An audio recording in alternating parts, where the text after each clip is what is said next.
Hello, everyone. Welcome to BayernNow, the ultimate Bayern Munich fan channel. Well, not really ultimate, considering I barely upload.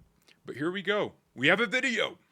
Bayern played Chelsea on Wednesday in the UEFA Champions League, and oh my gosh, I just realized, is this the first time I'm talking about the Champions League in the new format? Is that how long it's been? Guys, I'm so sorry. I'm just so busy, man. Wow. Running a business. But to be honest, I could have been more consistent. I could be making more videos. I have 24 hours. My business does not consume that much of my time. Come on. Yeah, I have time to watch videos on YouTube. I could make one every now and then. But I'm going to try to be more consistent on this channel, okay? But we play Chelsea, and I think we're going to absolutely thrash Chelsea, okay? They are not in great form. Let's actually look.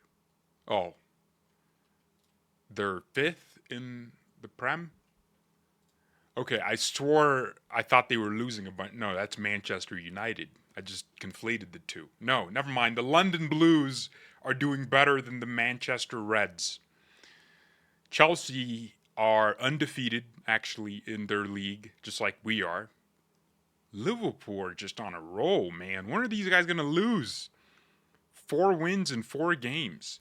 Then again, Bayern haven't drawn or lost a game. Chelsea have drawn 2, won 2, which is pretty good form typically, considering the level and the quality of the teams in the Premier League.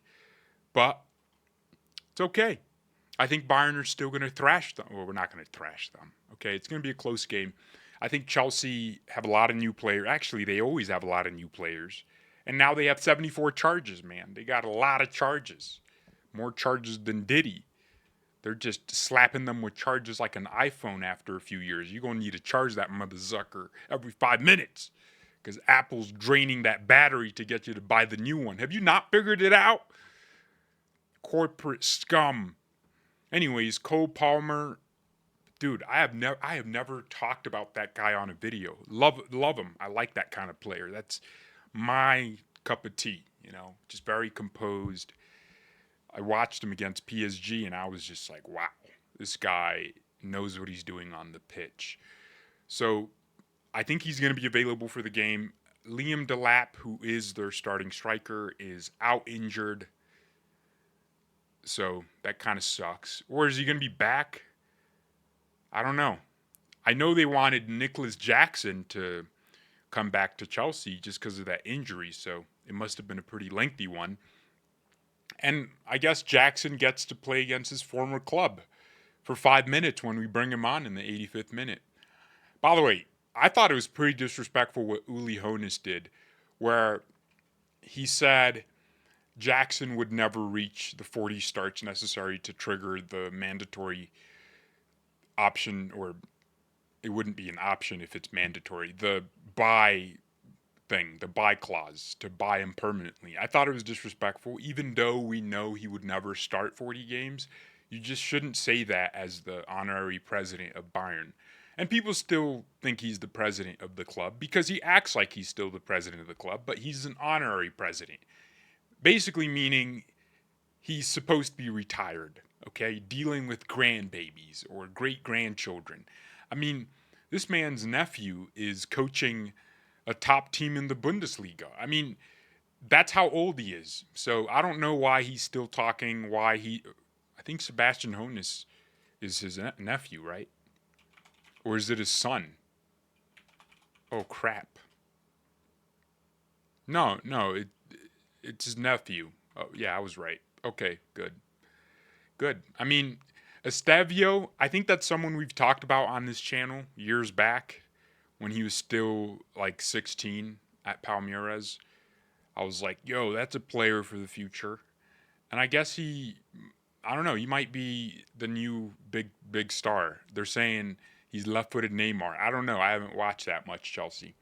I've been watching a lot of Spanish games, believe it or not, like Barcelona, because I like Yamal. I like him. And Bayern, of course. I haven't really been watching too much of the Prem this season because I'm just underwhelmed. I just feel like there's too much money being spent. I don't really have a player right now that draws my attention. When Pogba was playing, that's who I was watching. But now I'm just like, you know, eh. I'm just not. I'm not moved. I mean, Liverpool might get me back watching more of their games if they start playing really well, but they're pretty dry too.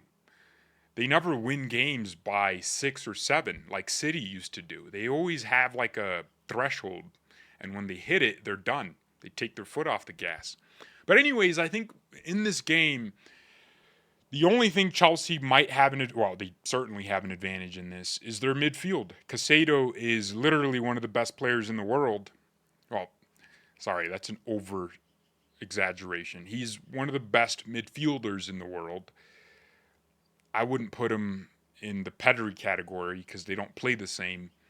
I'd say he's like a good destroyer, very energetic, wins a lot of tackles, can get the ball moving fast. Enzo Fernandez, kind of underwhelming. It's interesting how Casado just kind of took the spotlight as Chelsea's main man in the midfield. So Chelsea would have a better midfield than us, but I don't think they really excel and are better than us in defense or attack. I think we have a better attack. We have the best striker on earth, Harry Kane, who is getting better with age, and he's still going to play like this for probably another 3 to 5 years because he doesn't rely on pace to play. He's a intelligent guy, so it's a pretty different play style. Kane is better than whoever Chelsea has. Olise is better than all their wingers. What else? Luis Diaz, I'm not really a fan of him. I think we got fleeced by Liverpool. They just took our money and gave us a Portuguese Alejandro Garnacho, which that's a player Chelsea have actually. So I don't know. I think it's going to be a really interesting game.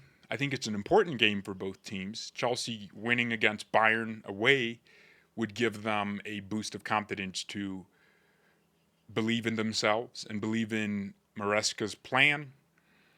Maresca kind of, it's funny, like, I thought Chelsea would have, I don't know, did Chelsea, they did win against PSG, yeah. Maresca's been doing pretty well at Chelsea, more than, like, I don't know, Amorim. Yeah, more than Amorim. And I prefer Maresca's play style. It's similar to Pep. He wants to have more of the ball. He wants to win the ball back. I don't like these back three managers. I think they're so overrated. It's pretty easy to coach a back three because you have 3 central defenders, well, 2 outside and 1 inside, but they're still center backs. So 3 central defenders. Then you have wing backs who can be like full backs, so it's easy to kind of defend. You can have 2 midfielders. There's some setups with 3, and then 2 strikers. I don't know. I just don't like back threes. I think they're easy to coach. You naturally can create build up with 3 center backs, whereas when you have a back 4, there's more chance of intensity, and I don't know. It's more balanced to me, and it allows for better play. I've never seen some of the best players of all time be in back 3 systems. I mean, we remember the Barcelona teams, the 4-3-3 with Xavi, Iniesta, Busquets in the middle, and then Messi. You remember those things. You remember Ancelotti's teams with the 4-4-2 or the 4 diamond. You remember these things, but the back 3 is so underwhelming. So I don't really like managers that do it. So I respect Maresca because it's like a modern thing that everyone's trying to do. Amorim, I feel, should find a style with, a back 4. I don't know if that's what he does now, but I remember him playing a back 3 for the majority of his career, if I'm not mistaken. Conte as well, these bummy coaches. I don't like a lot of these coaches, man. I don't like a lot of them. They're very irritating to me. But anyways, it's going to be an interesting game on Wednesday. Bayern have to come into it with a desire to win because the 3 points are crucial in this Champions League format. By the way, I was going to do like a combined 11 sort of thing. And I kid you not, I forgot where my graphics are for editing these. How did I do them in the day? Oh my gosh. I still had Delit in here, and Sane, and Dyer. And Mazerat, bro, it's been that long since I did a... Oh, what is wrong with me? Well, I've made, like, live streams, but I haven't, like, done a desktop one, me sitting down here talking to you guys. My last watch-along, oh my gosh, was Real Madrid in 2024 under Thomas Tuchel in the semifinal of the Champions League. Holy moly. What am I doing? I don't know, man. It's ridiculous. It's not laziness. I'm just too busy, man. I'm just too busy. Let me know what you guys think about the game. I think it's going to be a very, very close game, but Bayern will come out on top. I hope we don't concede. I want to see what Upamecano does. This is going to be a big game for him because Upa's playing really well right now. Hasn't made a mistake in a really long time. And if he makes a mistake against Chelsea at home, then that's going to kind of confirm to a lot of people that he doesn't have the bollocks to perform when it matters. So it's funny. I'm like talking about Upamecano, and I think Kimmich is going to be interesting because he's a bum in midfield in big games, especially when he's going up against Casado and Enzo Fernandez, these dogs from South America. So I don't know. I'm kind of worried about that midfield battle, to be completely honest with you. I don't think we have a player that relieves pressure, and we still lack a Thiago replacement in that regard. Bayern need that, man. We need a Vitinha of our own. We need a Pedri of our own, a player who, despite all the pressure surrounding him, can still manipulate the ball in his body to get out of that pressure and move the team forward.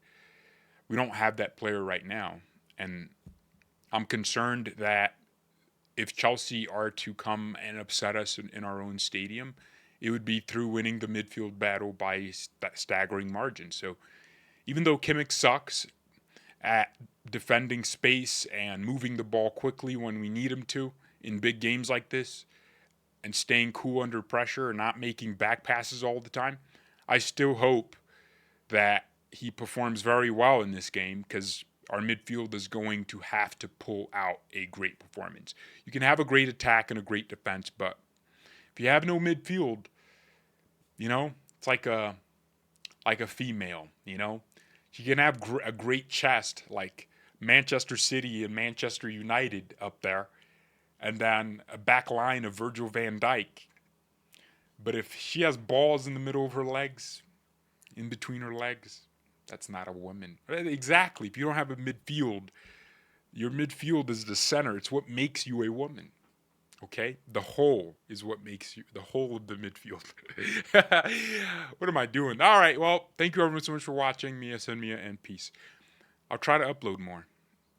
There will certainly now have to be a match reaction after the Chelsea game. We'll see.